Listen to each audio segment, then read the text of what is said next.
తెలియపరుస్తా ఉన్నాను. ఈ సమయంలో ఈ కూడిక యొక్క ఉద్దేశము కుటుంబ సభ్యులు సాక్ష్యాన్ని తెలియపరచాలని ప్రభుత్వం ఆహ్వానిస్తూ ఉన్నాను.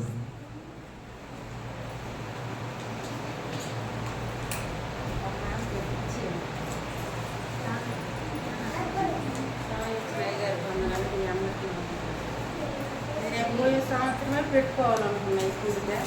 మరి ఏం చేసుకున్నా దేవుడు చెప్తాను. నేను మీ అందరికీ తెలుసు ఎంత ఇది పడ్డానో, ఎంత ఇదిగా చేశాడు దేవుడు. ప్రతి విషయంలో కూడా దేవుడు నాకు అసలు బతకదు అనుకున్నాడు, అసలు చచ్చిపోయిద్దని అనుకున్నాడు. అయినా కూడా ఎంత దుడుకులు వచ్చినా కూడా దేవుడు నా పట్ల ఎన్నో మేలు చేసుకుంటున్నాడు. అదే నేనైతే చచ్చిపోతానేమో భయం నాలో భయము. గుండెలో నొప్పి వచ్చాక చచ్చిపోతానేమో అని చిన్నయ్య గారిని పిలిచేది. చిన్నయ్య గారు వచ్చి ప్రార్థన చేసేది, నన్ను ఎక్కడికంటే అక్కడికి బండి మీద తీసుకెళ్ళేది. అంటే నువ్వు భయపడబాకు, ఏం కాదు, నీకు గ్యాస్ ట్రబుల్ అన్నా కూడా ఆయన చచ్చిపోతానేమో పూర్ణ ఎట్టిపోయిద్దయ్యా, వాళ్ళ నాన్న వాళ్ళు అక్కడ ఉన్నాడు, వాళ్ళ నాన్న తాగుతాడు కదా, నాకు తెలుసు కదయ్యా, ఈ అమ్మాయి ఇట్టిపోయిద్దంటే ఆంటీ నువ్వు అన్ని పిచ్చి పిచ్చి ఆలోచన. నాలో నాకే భయం వచ్చేది, భయము నా ఎంటాడినట్టే భయము. సైతాన్ని ఎంతగానో ఎమ్మడిచ్చింది. అసలు చచ్చిపోతాను అనుకున్నా. అసలు అసలు అసలు నేనైతే వండుకున్న అన్నం కూడా తినేది లేదు, బిడ్డ కూడా తినేది లేదు. మా అమ్మ చచ్చిపోయింది కావాలనుకునేది. ఏం అసలు గుండెలు వెళ్ళిపోయాక హైదరాబాద్ వెళ్ళిపోయేవాళ్ళం. అసలు మంచినీళ్ళ సాయంత్రికి అసలు అప్పటికప్పుడు అయ్యగా టికెట్లు రిజర్వేషన్ చేయించి పంపేవాడు. ఇసుకిచ్చుకోకుండా మా కోసం ఎంతగానో ప్రార్థన చేశాడు. దేవుడు నా పట్ల కూడా మంచి మేలు చేశాడు. దేవుడు మళ్ళీ అది నన్ను చచ్చిపోయేదాన్ని బ్రతికిచ్చి మళ్ళీ నా బిడ్డ విషయంలో వివాహంలో కూడా వివాహం కావాలి ప్రార్థన అని నిలేసాడు దేవుడు. చెప్తానికి నేను అదే నా బిడ్డ విషయంలో కూడా నా దేవుడు ఎంతగానో ఎంత వేదన చెందానో దేవుడు. నేను ఒకటే అడిగాను, ప్రభువా ఎవరు లేని కుటుంబం అయినా కూడా ఆ బిడ్డని అర్థం చేసుకుంటే భర్తని ఇస్తే ఆ కుటుంబరాన్ని అనుగ్రహించే. నేనైతే పండుకొని నా మనసులో నేనే కుమిలిపోతుంది. నేనైతే ఈ సంవత్సరంలో నా బిడ్డది ఇంత వివాహం ఘనంగా జరుగుద్దని నేను అనుకోలేదు. అప్పటికప్పుడే ఎమ్మట అయిపోయింది. ఇది దేవుడు చేసిన మేలు, మనుషులు చేసింది కాదు. నా బిడ్డ వివాహం విషయంలో కానీ ప్రతి విషయంలో కూడా పెళ్లి పెట్టుకున్నప్పుడు కూడా ఏది ఆటంకాలు లేకుండా దేవుడు ఎంతగానో మంచి భర్తను చూపించాడు. అర్థం చేసుకుంటే భర్తను మంచి కుటుంబాన్ని ఇచ్చాడు. వాళ్ళిద్దరి గురించి మీరు ప్రార్థన చేయండి. పూర్ణ భర్తను కానీ ఆ అమ్మాయిని కూడా మర్చిపోకుండా మీ సన్నిధిలో పెళ్ళి అయిపోయింది అనుకోవద్దు. ఆ అమ్మాయి గురించి కుటుంబం గురించి ప్రార్థించండి. మీరైతే చిన్న సాక్ష్యం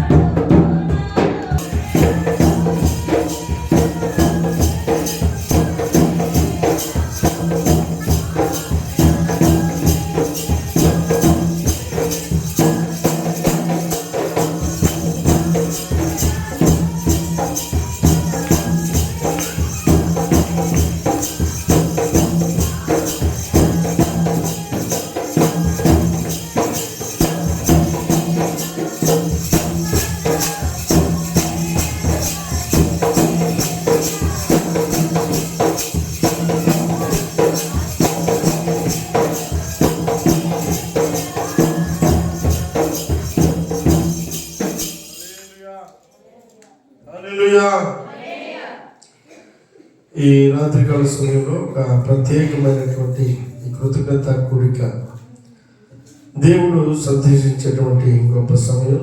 చాలాసార్లు ఏళ్ళు ఉపకారాలు పొందిన తర్వాత మరిచిన దినాలు ఎన్నో ఉంటాయి మన జీవితాల్లో. కానీ జ్ఞాపకం చేసుకోవడం అనేది ఎంతైనా మన దీవెనకు కారణమవుతుందండి. కృతజ్ఞత అనంటే కృత అనంటే కృత్యము అంటే పని అని అర్థం. జ్ఞత అంటే జ్ఞాపకం చేసుకోవడం, అంటే చేసిన పనిని జ్ఞాపకం చేసుకోవడం ఏదైతే ఉందో అది కృతజ్ఞత. ఈ రాత్రి వేళ మన ప్రియులు టంగుటూరు వాస్తవ్యులు పుష్పాల్ గారి యొక్క కుమారుడు కోటేశ్వరరావు గారి, అలాగే యేసవు, అలాగే విజయమ్మ గారి యొక్క కుమార్తె అన్నపూర్ణ యొక్క వివాహము. అన్నపూర్ణ విషయంలో అనేక సార్లు ఎన్నో మనం చూస్తూ వచ్చాం. ఆ వచ్చినటువంటి ప్రతి సంబంధం కూడా నిలబడాల. ఏంటి ప్రభా ఈ పాప విషయంలో అని నా మనసులో ఉంది. ప్రార్థన వస్తూ ఉన్నాం. కానీ అనుకోకుండా కుదిరినటువంటి ఈ సంబంధం వాళ్ళిద్దరిని నేను గమనిస్తూ ఉన్నప్పుడు మా ఇంటి ఎదురే కాబట్టి చాలా చక్కగా వాళ్ళిద్దరు కూడా కలిసిమెలిసి ఉండటం కానీ, ఆ కోటేశ్వర గారు అన్నపూర్ణను చూసుకునే విషయంలో కూడా నేను అబ్జర్వ్ చేసినటువంటి చూసినప్పుడు నేను ఎంతో హృదయంలో సంతోషించాను. అలాగే ఒకరోజు అక్కడ నీళ్లు బట్టి పోస్తూ ఉన్నాడు. కొత్తలుడు కదా, నాకెందుకని చెప్పి అనుకోవద్దా. అక్కడ నీళ్లు బట్టి పోస్తుంటే ఏందన్నా నీళ్లు పడుతున్నావు అంటే, అక్కాయి పనికెళ్ళింది, మళ్ళీ వచ్చేళ్ళకి నీళ్ళు ఉంటే ఉండవు అంటే శ్రద్ధగా కుటుంబాన్ని చూసుకునే విషయంలో ఆ ఒక్క అన్నం మీదకి ఒకటి పట్టుకుంటే అన్నం అంతా ఉడికిందో లేదో అర్థమైపోతుంది. చక్కటి కుటుంబాన్ని ఈ కుటుంబంతో జతపరిచినటువంటి దేవునికి సమస్త ఘనత కలుగును గాక. హల్లెలూయా, హల్లెలూయా. అలాగే విజయం గారి జీవితంలో వాస్తవానికి ఈ దినాన ఇట్లా ఉంటుందని అనుకోలేదు. ఒకనొక సమయాన తనకు కలిగినటువంటి క్యాన్సర్, ఎంతోమంది మనం చూస్తూ ఉన్నాం, క్యాన్సర్ వచ్చిన వాళ్ళు చనిపోయారు. కొన్ని సంవత్సరాల క్రితం తన చేతులు ఎదురైనటువంటి ఆ పరిస్థితుల్లో తల్లి బిడ్డ మాత్రమే హైదరాబాద్ ప్రయాణమై ట్రీట్మెంట్ తీసుకొని మరలా తిరిగి ఇక్కడికి వస్తూ ఉన్నటువంటి దినాలలో ప్రతి నిత్యం కూడా వారి జీవితంలో ఏ పని ప్రారంభించినా లేకపోతే ఎక్కడికి వెళ్తున్నా కూడా చక్కగా దేవుని మీద ఆధారపడేటువంటి చక్కటి స్వభావం వారి జీవితంలో ఉంది. కనుక దేవుడు ఎన్నడూ కూడా విడిచిపెట్టినవాడు కాదు. దేవుడు పెట్టకుప్పల మీద ఉన్న వారిని పైకి లేవనెత్తగలిగినటువంటి గొప్ప దేవుడు అండి. దేవుడు తన సహాయం అందించాలనుకుంటే తారతమ్యాల చూడు, వ్యత్యాసాల చూడు, హెచ్చు తగ్గులు ఏమాత్రం కూడా చూడు. ఆయన అందరినీ ప్రేమించేవాడు. యేసుక్రీస్తు అందరికీ ప్రభు అయి ఉన్నాడు. ఆయన చక్కగా మన జీవితంలో గొప్ప కార్యాలు చేయగలిగిన వాడు. ఆయనకు మనం సరెండర్ అవ్వగలిగితే, ఆయనకు మనం అప్పగించుకోగలిగితే తప్పక గొప్ప కార్యాలు ఆయన చేయగలిగిన వాడు ఉన్నాడు. తనగా జీవితంలో చేసినటువంటి మేలు అది ఆషామాషిగా ఆలోచించేటువంటి విషయం కాదు. అయినప్పటికీ ఇప్పటి వరకు చక్కగా పొలం పని చేసుకుని తన కాలం ఎంతని పని చేసుకోవడానికి శక్తినిచ్చినటువంటి గొప్ప దేవుడు ఎంతవరకు ఇచ్చినటువంటి కాపుదలను బట్టి కావచ్చు, తన కుమార్తె విషయంలో వచ్చినటువంటి ఈ వివాహం విషయంలో నేను అక్కడికి సంబంధం వివాహం డేట్ పెట్టడానికి పిలిచినప్పుడు నేను కూడా వెళ్ళటం జరిగింది. దైవజనులు పెద్దగా రాలేని పరిస్థితుల్లో నన్ను వెళ్ళేసి రమ్మన్నారు. అక్కడికి వెళ్ళినప్పుడు అక్కడ కూర్చున్నాం. అక్కడ నేసరత్నం పాస్టర్ గారు అలాగే నేను ఇద్దరు కూర్చున్నప్పుడు క్రిస్మస్ టైం అయ్యి, క్రిస్మస్ కూడికలు ఎన్నో ఉంటాయి కాబట్టి పెద్ద దూరం పొడిగించడానికి కాదు, ఈలోపే చేయాలని చెప్పారు అనేటువంటి ఆలోచన వారు చెప్తూ ఉన్నారు. మొత్తానికి 15వ తేదీ నిర్ణయించడం జరిగింది. వారికి వీరికి పెద్ద టైం కూడా లేదు, ఒక వారము 10 రోజుల లోపలే అనుకుంటాను. ఆ సమయంలోనే వివాహం అద్భుతంగా దేవుడు చేశాడండి. డేట్ అనుకున్నటువంటి దినం మొదలుకొని మొత్తం మధ్యలో ముందు 10 రోజులే. 10 రోజుల్లో పెళ్లి చేయటువంటి ఆశమాశ పని కాదండి. దేవుడు గొప్ప కార్యాలు చేయగలిగిన వాడు. ఎన్నో తలమునకలు అవుతూ ఉంటాం కదా, నెలల తరబడి ప్రయాసపడి, కానీ దేవుడు తలుచుకున్నటువంటి కార్యాలు తప్పక గొప్పగానే దేవుడు మిగిల్చేటట్లుగా చేస్తాడు. దేవునికి మహిమ కలిగిన గాక. హల్లెలూయా, హల్లెలూయా. కనుక ఈ రాత్రికాల సమయంలో ఈ కూడిక ఏదైతే ఉందో వారు గడిచినటువంటి వారం క్రితమే చెప్పారు, అయ్యా మీరు ఎప్పుడైతే డేట్ అంటారో, మీకు ఎప్పుడు కుదురుతుందో ఒక డేటు పొడిగించకుండా త్వరగా చెప్పండి అని చెప్పాను. చూసుకుంటే ఇక 1, 2, 3 తేదీలు మనకి మీటింగ్స్ ఉన్నాయి. నిన్నేమో కట్టుకుని పల్లెలో ఉంది, ఈరోజు ఖాళీగా ఉంది, రేపు ఎల్లుండి మనకి ఉపవాస కూడికలు ఉన్నాయి. కనుక ఎట్టయితే గురువారం రోజు పెడదామని చెప్పినప్పుడు వారు కూడా సంతోషించారు. ఆరాధనలో ప్రకటించడమే వాళ్ళకు కూడా తెలిసింది ఆ డేట్ అనేది. మొత్తానికి దేవుని కృపను బట్టి ఈ దినాన సమకూర్చబడి దేవుని గణపరచడానికి మనమందరం కూడి ఉండటానికి ఇచ్చినటువంటి కృపను బట్టి దేవునికి మహిమ కలుగును గాక. హల్లెలూయా, హల్లెలూయా. పరిశుద్ధ గ్రంథంలో 69వ కీర్తనలో ఒక మాట దేవుడు జ్ఞాపకం చేస్తున్నాడు. కీర్తనలు 69వ కీర్తన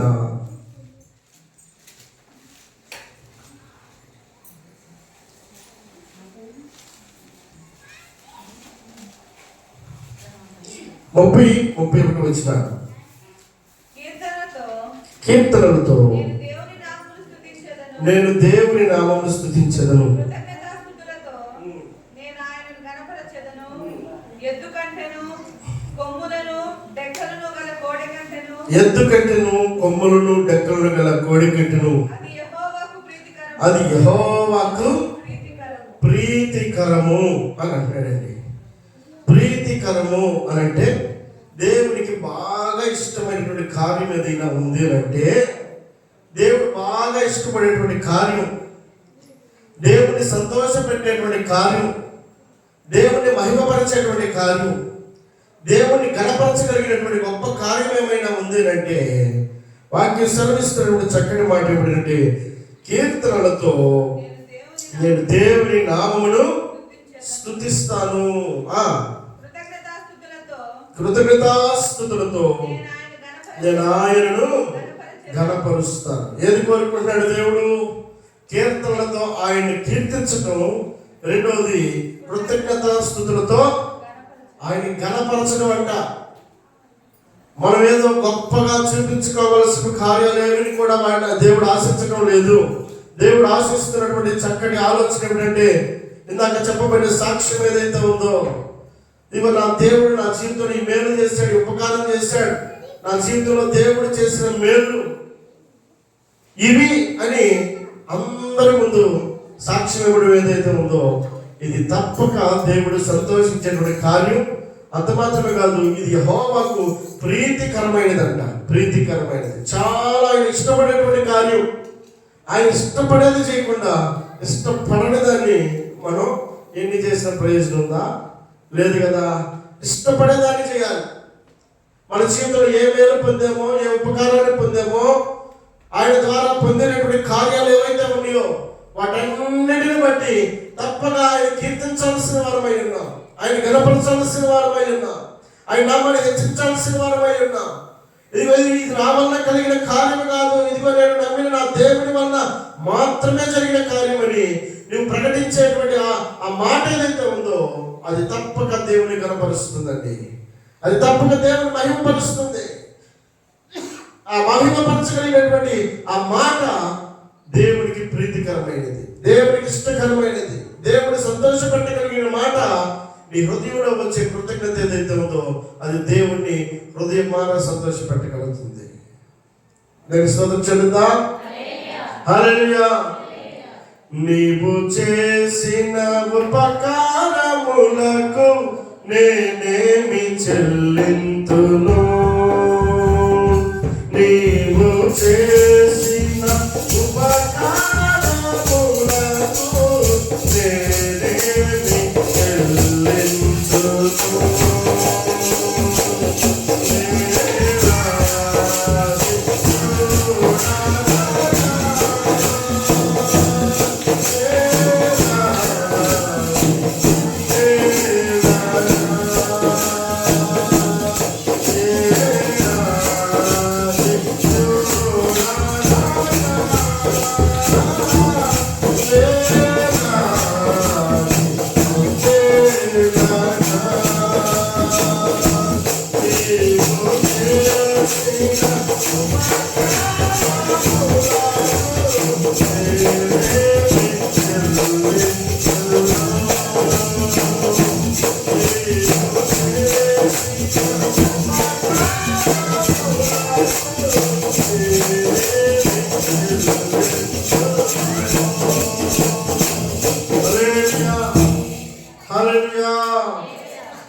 దేవుడు తన మనందరి జీవితంలో కూడా ఉపకారాలు చేయగలిగినటువంటి గొప్ప దేవుడు. పరిశుద్ధ గ్రంథంలో ఒక మాట మనం ఆలోచన చేసినప్పుడు కీర్తన భాగము 30వ కీర్తన 1వ వచనం చదువుకుందాం.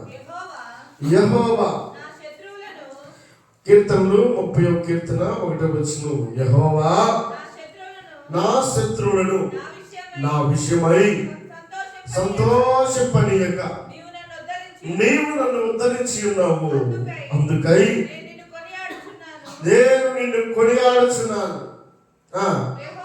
యెహోవా నా దేవా, నేను నీకు మొరపెట్టగా నీవు నన్ను స్వస్థపరిచితివి. చాలండి. కీర్తనకారుడైనటువంటి దావీదు జీవితంలో కృంగిపోయినటువంటి సమయాన తన జీవితంలో ఎవరు కూడా సహాయపడని దినాన, ఎవరు కూడా చేయూత అందించినటువంటి దినాన దేవుని మీద ఆధారపడినటువంటి దావీదు యొక్క హృదయంలో ఉన్నటువంటి చక్కటి మాట జ్ఞాపకం చేస్తున్నాడు. యెహోవా నా శత్రువులను నా విషయమై సంతోషింపనీయక నీవు నన్ను ఉద్ధరించి ఉన్నావయ్యా, అందుకై నేను నిన్ను కొనియాడుతున్నాడు దావీదు. దేవుని గణపరచడానికి ఇష్టపడుతున్నాడు, దేవుని హెచ్చించడానికి ఇష్టపడుతున్నాడు, దేవుని నామాన్ని మహిమపరచడానికి దావీదు ఇష్టపడుతున్నాడు. దావీదు గారు, ఎందుకు నీవు దేవుని కొనియాడుతున్నావు అంటే, ఇదిగో దేవుడు చేసిన మేలు నేను కదండి. ఏమన్నాడు? నా శత్రువులు నా విషయమై సంతోషపడే కూడా చేసినట్ట. శత్రువులు ఎప్పుడు సంతోషిస్తారు? మనం పాడైపోతే, మనం బాగుపడకుండా ఉంటే, మనం నష్టపోతా ఉంటే, మనం మంచంలో ఉంటే, మనం వెనకడిగి వేసుకోవాలమై ఉంటే, మనం ఏమి చేతగాని వాళ్ళగా ఉంటే, మన వల్ల కాదన్నట్టుగా మన పరిస్థితులు మన చేతుల్లో లేనప్పుడు శత్రువు బాగా సంతోషపడతా ఉంటాడు. నీకేం లేదు, అయిపోయింది పని అని అనుకుంటాడండి. ఇప్పుడు శత్రువు సంతోషపడకుండా చేయాలంటే ఏం చేయాలి? ఇప్పుడు ఏ శత్రువు అయితే ఎవరిని గురించి అయితే సంతోషించాలనుకున్నాడో వారి జీవితంలో దేవుడికి మేలు చేసినప్పుడు తప్పక సంతోషం ఎవరు కలుగుతుంది? ఇప్పుడు మేలు పొందినటువంటి వాళ్ళు సంతోషిస్తారు. ఇప్పుడు శత్రువేమో దుఃఖంతో ఉంటాడండి, బాధతో ఉంటాడు. అదే ఎట్టెందుకు జరిగింది, ఎట్టనుకోలేదే, అట్టనుకోలేదే. కాబట్టి దేవుణ్ణి మనం ఆధారం చేసుకోగలిగితే, భక్తుడు అంటాడు కదా, ఏమన్నాడు? యెహోవా నా దేవా, నేను నీకు మొరపెట్టగా నీవు నన్ను స్వస్థపరిచావయ్యా. ఎవరి మీద ఆధారపడుతున్నాడు? దేవుని మీద ఆధారపడుతున్నాడు. దేవునికి మొరపెడుతున్నాడు దావీదు. దేవుని మీద ఆధారపడడానికి ఇష్టపడుతున్నాడు. తనకున్నటువంటి బాధ కావచ్చు, బలహీనత కావచ్చు, కష్టం కావచ్చు, కృంగిపోయే పరిస్థితి కావచ్చు, వేదన కలిగినటువంటి ప్రతి ఆలోచన యావత్తును దేవుడు సంతోషంగా నాట్యంగా మార్చగలిగినటువంటి దేవుడి మీద ఆధారపడి దేవునికి మొరపెట్టాడు దావీదు. దేవునికి ఉన్నటువంటి గొప్ప గుణలక్షణం ఏంటంటే, నాకు మొరపెట్టుము. అదండి మనం చేయాల్సిన పని ఏంటంటే, మొరపెట్టాలి, ప్రార్థన చేయాలి, దేవుని మీద ఆధారపడాలి. దేవుని మీద మనం నమ్మిక కలిగించగలిగినప్పుడు, నమ్ముట నీ వల్ల అయితే సమస్తము సాధ్యపరచగలిగిన వాడు దేవుడు అయి ఉన్నాడు. మన నమ్మిక దేవుని మీద ఉండాలి. మనుషులు నమ్ముకున్నది కంటే యెహోవాను ఆశ్రయించుట మేలండి. మనుషులు మాటించి మాట తప్పొచ్చేమో, ఇది కానొచ్చు, అది కానొచ్చు, చేతులు అంతొచ్చేమో. కానీ దేవుని వాక్య సెలవిస్తున్న చక్కని మాట ఏమిటంటే, మనుషులు నమ్ముకున్నది కంటే యెహోవాను ఆశ్రయించుట మేలండి. దేవుడు ఎన్నటికీ కుతంత్రపు ఆలోచన లేడండి. ఏం చేస్తాడు? మనకి మేలే చేస్తాడు ఆయన. మనం ఆధారపడాలి, మనం నమ్మిక కలిగి ఉండాలి, ఆయన మీదకి మనం గురి పెట్టుకొని ఉండాలి. కష్టమైన, శ్రమైన, బాధైన, కన్నీరైన, క్లిష్ట పరిస్థితుల్లో యోగనబడేటువంటి గొప్ప భక్తుడు దేవుడి మీద ఆధారపడ్డాడు. చూసే మనందరికీ హేళనగా కనబడుతున్నటువంటి యోగుగా అనేకులు చూస్తూనే ఉండొచ్చాము. కానీ చివరికట్ట యోగుకు మొదట కలిగినటువంటి ఆశీర్వాదం కంటే 200 ఆశీర్వాదాన్ని ఏ శత్రువులు అయితే సంతోషించాలనుకుంటున్నారో ఆ శత్రువులందరికీ కన్నీటిని మిగిల్చి యోగు మాత్రమే సంతోషాన్ని మళ్ళీ తీర్చుకున్నాడంటే కారణం ఏంటి? భక్తుడు అంటాడు, దేవా యెహోవా, నేను నీకు మొర్రపెట్టగా నీవు నన్ను స్వస్థపరిచావయ్యా, క్షేమాన్ని ఇచ్చావు, ఆరోగ్యాన్ని ఇచ్చావు. ఈరోజు సజీవులకు నిలబెట్టడానికి విజయమ్మ గారికి ఇచ్చినటువంటి ఆరోగ్యము, క్షేమము అనేకులు ఈ దినాన్ని చూడలేని వారు ఎందరో ఉన్నారండి. సంవత్సరాల తరబడి తన రెక్కల చాటును భద్రపరిచిన గొప్ప దేవుడు ఈ రాత్రికాల సమయంలో స్తుతించేటట్లుగా చేశాడండి. ఎంత గొప్ప దేవుడు అండి! కార్యాలను సఫలపరచగలిగిన వాడు, తనకు నిజముగా మొరపెట్టే వారికి ఆయన సమీపంగా ఉండే దేవుడు అండి. నువ్వు హృదయంతో దేవునికి మొరపెట్టగలిగితే తప్పక నీ జీవితంలో గొప్ప కార్యాలు, ఘన కార్యాలు చేయగలిగిన వాడు ఆయన. మనం మొరపెట్టాలి, మనం ప్రార్థన చేయాలి, దేవుని మీద ఆధారపడాలి. సమస్య వచ్చినప్పుడు కావచ్చు, ఇరుకు వచ్చినప్పుడు కావచ్చు, ఇబ్బంది వచ్చినప్పుడు కావచ్చు, అక్కలు వచ్చినప్పుడు కావచ్చు, అవసరం వచ్చినప్పుడు కావచ్చు, ఎలాంటి పరిస్థితులన్నీ ఉన్నప్పటికీ నీ పని నీదే. ఏ పని? వెంటనే దేవుని వైపు చూడటం, దేవుని మీద ఆధారపడటం, దేవునికి ప్రార్థన చేసుకోవడం, దేవునికి అప్పగించుకోవడం. ఆయన చెప్పు ముందు, తర్వాత మిగతా చూద్దాం. ముందు ఆయన చెప్తే కార్యాన్ని సఫలపరిచేవాడు ఆయన, కార్యాన్ని సాధ్యపరచగలిగిన వాడు ఆయన. కాబట్టి దావీదంట క్లిష్ట పరిస్థితుల్లో, ఎలాంటి పరిస్థితులు మనం పెట్టాడు తెలుసా? వాక్య సర్విస్తున్నటువంటి మాట ఏమిటంటే 3వ వచనం రాస్తే, యెహోవా పాతాళముల నుండి నా ప్రాణమును. ఎక్కడున్నాడు ఈయన ఇప్పుడు? పాతాళంలోకి ఎప్పుడు వెళ్తారు? ఎప్పుడు వెళ్తారు? బతికినప్పుడు వెళ్తారా? అంటే తన యొక్క ప్రాణము ఇక ఏం లేదు, ఇక అయిపోయింది నా పని, ఏ ప్రాణాలు వదిలేయడమే అని అనుకునేటువంటి సమయాలంట దావీదు 2వ వచనం అంటాడు, యెహోవా నా దేవా, నేను నీకు మొరపెట్టానయ్యా, ఆ సమయాన నీవు నన్ను స్వస్థపరిచావయ్యా. అప్పుడు కూడా నా మాట తృణీకరించలేదయ్యా. ఇంకెందుకు వీటితో పని చెప్పని అనుకోలేదయ్యా, ఇంకెందుకు ఈ దారితో పని అనుకోలేదు, ఇంకెందుకు ఈ సిముతో పని చెప్పని దేవుడు అనుకోలేదు. క్లిష్ట పరిస్థితుల్లో, కష్ట పరిస్థితుల్లో మనుషుల సహాయము, అందరి సమయాలు సైతము దేవుడు తన సహాయం అందించి క్షేమాన్ని ఇచ్చిన వాడు ఆయన, ఆరోగ్యమునిచ్చిన వాడు ఆయన, ఆశీర్వదించిన వాడు ఆయన. అంత మాత్రమే కాదు, తన కుమార్తె యొక్క వివాహాన్ని సంతోషంగా చేసుకోవడానికి దేవుడు తన కృపనిచ్చాడు. దేవునికి మహిమ కలుగును గాక. హల్లెలూయా. ఆ తల్లే కనుక అక్కడ లేదనుకోండి, కుమార్తె బాధ్యత ఎవరు తీసుకుంటారు? దేవునికి అన్నీ తెలుసు కదా. కాబట్టి దేవుడు తన జీవితంలో ఎన్నో మేలు చేయాలని ఉద్దేశించాడు. కాబట్టి మరణ పడకల మీద నుండి లేవనెత్తి క్షేమాన్ని ఇచ్చిన వాడు ఉన్నాడు. దేవునికి మహిమ కలుగును గాక. హల్లెలూయా. ఇంటి ఘనకార్యము, ఇంత గొప్ప కార్యము తన జీవితంలో జరిగినప్పుడు ఈ కృతజ్ఞత చెల్లించడం ఏదైతే ఉందో దేవుని వాక్యం సెలవిస్తుంది. ఎద్దుకట్టెను, కొమ్ములను డెక్కలను కలిగినటువంటి కోడి కట్టెను, అది యెహోవాకు ప్రీతికరమండి. దేవుడికి ఇష్టమైన కార్యం.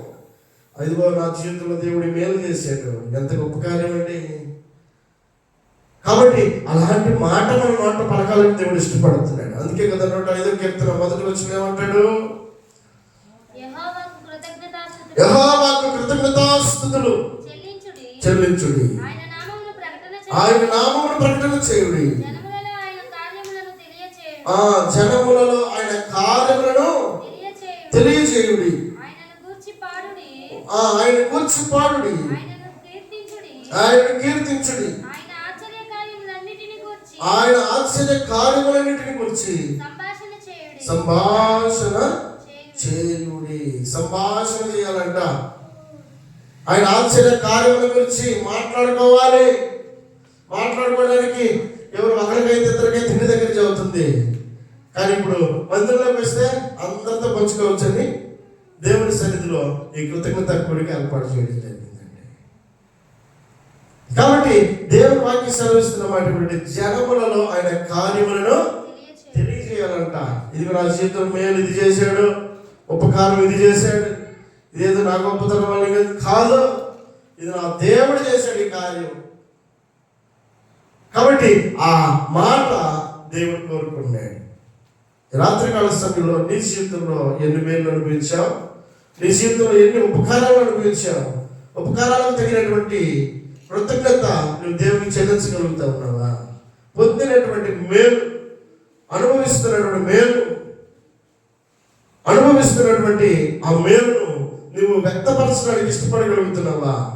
అనేకులు ఎదుట దేవునికి సాక్షిగా ఉండడానికి ఇష్టపడగలుగుతా ఉన్నావా?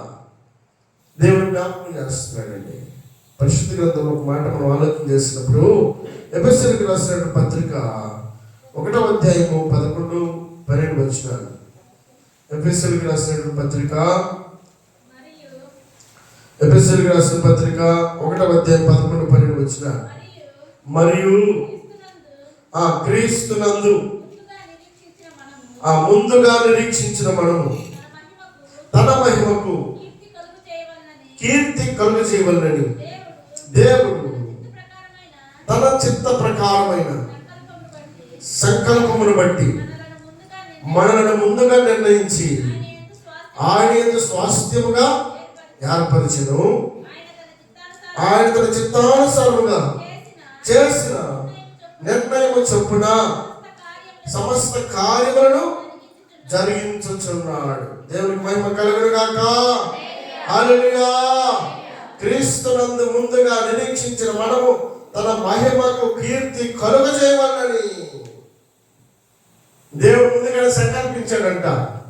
దేవుడు ముందుగానే అనుకున్నాడు, ఈ వ్యక్తి నాకు మహిమకరంగా ఉండాలి, ఈ వ్యక్తి నన్ను గణపరిచేటువంటి వ్యక్తిగా ఉండాలని దేవుడు తన దయా సంకల్పము చొప్పున ముందుగానే మనల్ని నిర్ణయించుకున్నాడు. ఆయన ఈ భూమి మీద నీవు నేను మనమందరం కూడా ఆయనకు మహిమకరంగా ఉండాలి, ఆయన గొప్ప చేసే వారంగా ఉండాలి, ఆయన గణపరిచే వారంగా ఉండాలి.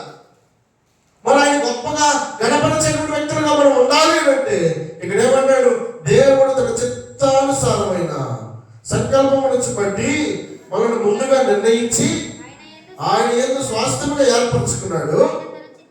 ఆయన తన చిత్తానుసారముగా చేసిన నిర్ణయం చొప్పున సమస్త కార్యములను జరిగిస్తున్నాడు. సమస్త కార్యములను ఆయన జరిగిస్తున్నాడు. మన చేతుల్లో లేదు. కోటేశ్వరరావు గారి అన్నపూర్ణ యొక్క వివాహము మన చేతుల్లో ఉందా? మన చేతుల్లో ఉంటే ఎప్పుడో ముడిపడాలి కదా. ఇప్పుడు దాకా ఎందుకు ఆగింది? మరి ఎవరి నిర్ణయం ప్రకారం ఇప్పుడు జరిగింది? దేవుడి నిర్ణయం ప్రకారం, మనుషుల ఆలోచన కాదండి. దేవుడు సంకల్పించాడు, దేవుడు తలపెట్టాడు. దేవుడు ఆలోచనలో, తన గమనంలో, తన ఆలోచనలో ఈ పాప విషయమై ముందుగా నిర్ణయించుకున్నాడంట. మన ఆలోచనలు ఏవి కూడా సాధ్యం కావండి. మన ఆలోచనలు ఏవి కూడా సఫలపరచబడదు. కేవలం దేవుని చిత్తం మాత్రం మన జీవితంలో జరుగుతుంది. ఎక్కడ కూడా అలా జరగలేదని చెప్పి మనం అనుకోవచ్చాము. ఇది ఎట్ట కాదు, అట్ట చేయాలని దేవుడి ఇష్టం. అది దేవుని సంకల్పం. దేవుడు నిన్ను నన్ను నిర్మించడం మాత్రమే కాదు, కానీ మన జీవితాల్లో జరిగేటువంటి ప్రతి కార్యము వాక్యం చదివిస్తూ ఉన్నాడు. ఆయన తన చిత్తానుసారముగా చేసిన నిర్ణయము చొప్పున సమస్త కార్యములను జరిగిస్తున్నాడంట. ఆయన జరిగిస్తున్నాడు. ఆ కార్యాలను మనం అనుభవిస్తాము. రాత్రికాల సమయంలో ప్రతి కార్యము జరిగించేవాడు దేవుడు. ప్రతి పనిని తలపెట్టేవాడు దేవుడు. మనిషిని ఆలోచనలో అనేకములు యెహోవా తీర్మానము స్థిరమైందండి. ఆయన నిర్ణయమే చివరిదాకా నిలబడేది. మనుషుల ఆలోచనలు అనేకములు ఉంటాయి. అట్ట ఇట్ట ఇట్ట అట్ట ఎన్నో ఉంటాయి మనసులో. అవన్నీ జరగడంలో జరగక కానుకుంటున్నాం, కానీ జరిగితే కనుక మనం ఎన్ని ఆలోచనలు ఉంటాయో మనకి. మనుషుని ఆలోచనలు అనేకములు, యెహోవా తీర్మానము స్థిరమైందండి, శాశ్వతమైనది. స్థిరపరిచేవాడు ఆయన. కాబట్టి వాక్య సర్వీస్ మాట ఏమిటంటే, ఇగో ఆయన తన చిత్తానుసారంగా చేసిన నిర్ణయం చొప్పున సమస్త కార్యములను జరిగిస్తున్నాడు. అది వివాహం కావచ్చు, అలాగే అనేక రకాలైన మేలులు ఏవైతే వారు ఆశిస్తున్నారో అవన్నీ కూడా ఎవరి చేతిలో ఉన్నాయి? దేవుని చేతిలో ఉన్నాయండి. దేవుని అడగాలి మనం, నాకు అది కావాలి, ఇది కావాలి. మనం అనుకుంటే సరిపోద్దు, మనం ఊహించుకుంటే సరిపోద్దు. ఆయన అడగాలి, ఆయన మొరపెట్టాలి. మంచిగా తాగాలనిపిస్తుంది అని అనుకోని ఇక్కడ కూర్చుంటే రోడ్లోకి వెళ్తాయా? ఏమన్నా సరే బాలేవు, ఆడదాకా బాలేవు, ఏం చెప్పాలా? అమ్మ స్మైలే కొంచెం అక్కడ దాకా మేము మంచిగా తీసుకురమ్మా అని చెప్పానంటే వస్తే మంచిగా దగ్గరికి వస్తే తిట్టుకొని పట్టుకొని స్మైల్ తీసుకొని ఇచ్చింది అనుకో మంచినీళ్ళు తాగుతాం మొత్తానికి. అంటే పని చేయాల్సిన పని ఏంటి? అడగాలా లేదా? సామెత ఉంటుంది, అడగద్దే అమ్మాయినా అన్నం పెట్టదంట. అట్టగా చేయకుండా ఉండేవాడు కాదు. ఇశ్రాయేలు ప్రజలు 430 సంవత్సరాలు దేవుని వైపు చూడకుండా ఏవేమో రకరకాల ఆలోచనలు చేస్తున్నారండి. వారు ఆధారపడినటువంటి ఫరో మాత్రం వారి మాట వినలేదు. ఫరో మీద పెట్టుకున్న ఆశలన్నీ కూడా నిర్వీర్యమైపోయినాయి. ఇదిగో ఇదేది కూడా వర్కౌట్ అయ్యేటట్టు లేదని చెప్పారండి. ఇప్పుడు దేవుని వైపు చూడటం మొదలుపెట్టి దేవునికి మొదలుపెట్టి కన్నీరు గార్చారంట. అయ్యా మేము ఈ శ్రమ పడలేకపోతున్నాం అయ్యా, ఈ బాధ మేము పడలేకపోతున్నాం అయ్యా, మమ్మల్ని విడిపించని చెప్పని మనం పెట్టక యెహోవా ఆకాశం నుండి వారి కోసం దిగి వచ్చెను అని నిర్గమకాండం 3వ అధ్యాయం. మరియు యెహోవా ఇట్లా నేను ఐగుప్తులో ఉన్నా నా ప్రజల బాధను నిశ్చయముగా చూచితిని, పనుల్లో తమను కష్టపెట్టు వారిని బట్టి. ఇది అండర్లైన్ చేసుకోవాల్సింది. వారు పెట్టిన మొర వారు మొర పెట్టల. అప్పటి వరకు దేవుని వైపు చూడలా, దేవుని అడగల, దేవుని మీద ఆధారపడలేదు. 430 సంవత్సరాలు మనుషుల వైపు చూశారు. ఐగుప్తులో ఉన్న ఫరో వైపు చూశారు. ఫరో మాట చెబుతున్నాడు కానీ వాళ్ళని మాత్రం ఐగుప్తు నుంచి పంపించడానికి ఇష్టపడడం లేదు. ఇదిగో అంటాడు, అదిగో అంటాడు, ఎన్నెన్నో మాటలు చెప్పాడు. కానీ చివరికి ఏమీ కూడా పనులు కావడం లేదు. ఇప్పుడు మొత్తానికి ఇదిగో మనుషులు నమ్ముకుంటు కంటే యెహోవాను ఆశ్రయించడం మేలని ఒకవేళ వాళ్ళ మనసులో తట్టిందో ఏమో కానీ మొత్తానికి ఇప్పుడు దేవుని వైపు మాట్లాడటం మొదలు పెట్టారు. దేవుని మీద ఆధారపడటం మొదలు పెట్టారు. దేవుని మీద గురి పెట్టుకోవడం మొదలు పెట్టారు. దేవుని దగ్గర కన్నీరు కార్చడం మొదలు పెట్టారు. ఆ కన్నీటిని చూసినటువంటి దేవుడు ఇప్పుడు ఇదిగో కాసుకొని ఉన్నాడంట. ఎప్పుడు పిలిస్తప్పుడు వెళ్దాం అన్నట్టుగా, లేకపోతే ఊరికి ఒక మాట అన్నారో లేదో. ఏమన్నాడు ఆయన? ఇదిగో పనుల్లో తమను కష్టపెట్టే వారిని పెట్టి వారు పెట్టిన మొరను విన్నాను, వారి దుఃఖములు నాకు ఎప్పటి నుంచో చూస్తున్నా. ఒక మాట అడుగుతారేమో సహాయం చేద్దామని, అవి అడిగే పరిస్థితి లేదు. ఆయన కానుకున్నాడంట. ఇప్పుడు ఎప్పుడైతే మొరపెట్టారో విని వెంటనే కాబట్టి ఐగుప్తీయుల చేతిలో నుండి వారిని విడిపించుటకును ఆ దేశముల నుండి చాలండి విశాలమైన పాలు తేనెలు ప్రవహించే దేశానికి వారు నడిపించాలని ఇప్పుడు వారి కోసం అయినా దిగి వచ్చి ఉన్నాను అంటాడు. దేవుడికి మహిమ కలుగును గాక. హల్లెలూయా. కాబట్టి మనం చేయాల్సినటువంటి పని ఏంటంటే దేవునికి మొర పెడదామండి. దేవునికి అసాధ్యమైనది ఏది కూడా లేదు.